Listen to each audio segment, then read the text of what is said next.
Bonjour mes amis flammes jumelles, comment allez-vous? J'espère que vous allez très bien. Sur cette vidéo, j'ai choisi de vous parler de la différence entre le réveil spirituel et l'éveil spirituel. Alors pourquoi cette vidéo? Parce que j'ai constaté qu'il y a beaucoup de confusion par rapport à ces termes. En effet, le terme éveil spirituel et réveil spirituel est parfois utilisé comme synonyme, mais dans un certain cadre plus subtil ou précis.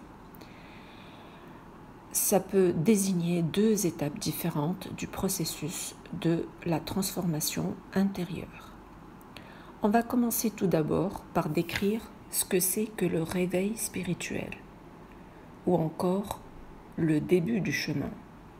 C'est le moment où tu te réveilles d'un état d'inconscience.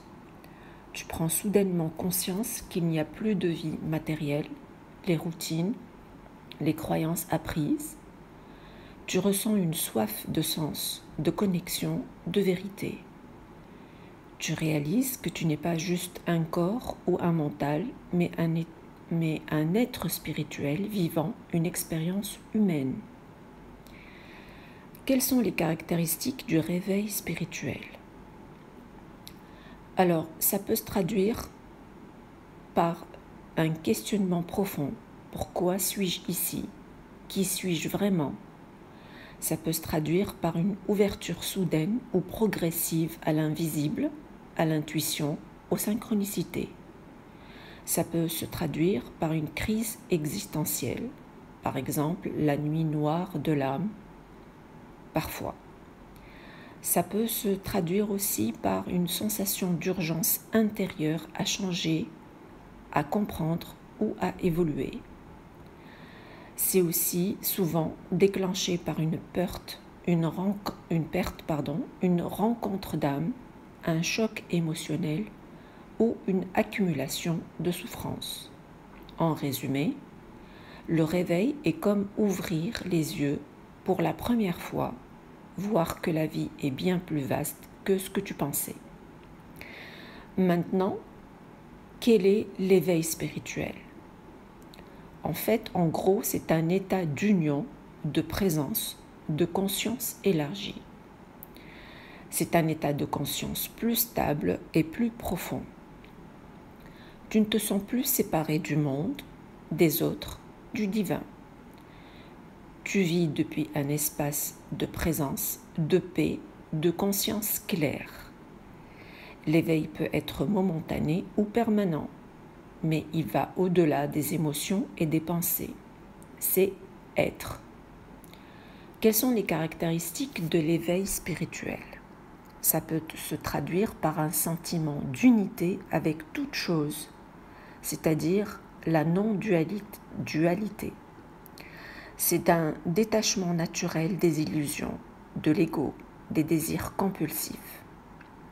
Ça peut se traduire aussi par une compassion spontanée, un amour inconditionnel.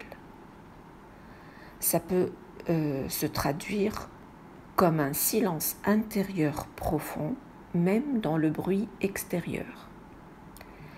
Enfin, vous pouvez sentir une intuition pure, sagesse sans effort et des actions justes.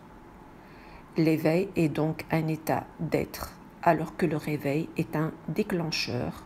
L'un mène à l'autre. Le réveil, c'est entendre l'alarme et ouvrir les yeux.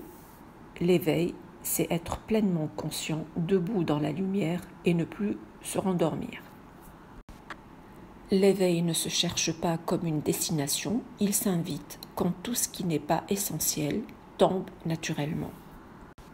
Maintenant, après ce que je viens de décrire, tu peux te situer par rapport à tes ressentis, à ce que tu vis maintenant. C'est-à-dire, est-ce que tu es seulement dans une période de réveil, ou alors une période entre réveil et éveil, ou alors tu as atteint l'éveil. Et ceci va être fonction par rapport à ce que tu vas répondre tout seul aux questions suivantes en fait.